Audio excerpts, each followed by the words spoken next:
Here's a little about me. My name's Charlie Hart, also known on social media as Ausome Charlie. My pronouns are she, her, or they, them. I grew up in a family with one brother who was autistic and ADHD and had learning difficulties and went to special school. Yes, he was the special one. I was the bright one, apparently, the one with potential. I was confident and clever. My parents had high hopes for me.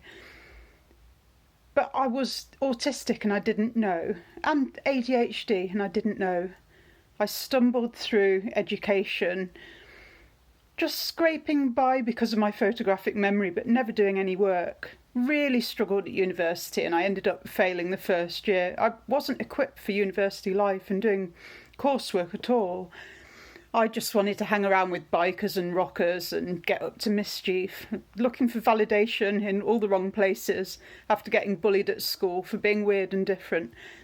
I then went on to have a series of unsuitable jobs, a portfolio career, you might say, and then eventually landed in HR.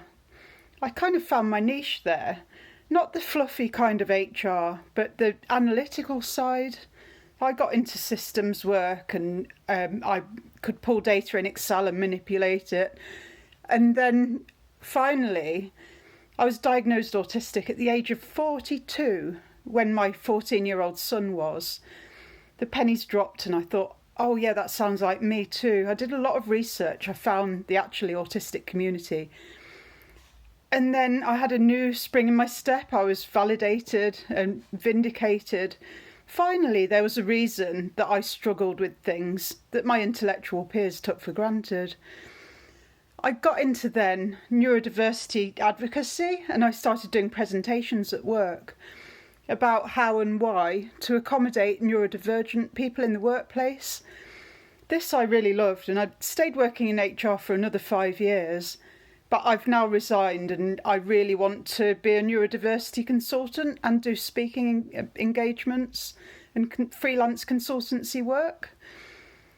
I'm really keen on the idea of speaking to a lot of people on whatever medium and in face-to-face or on television or whatever to tell people about universal design and also accommodating individual needs and why both of these things are important and how to go about it with the lens of HR best practice and knowledge of employment legislation and just doing the right thing to help people thrive.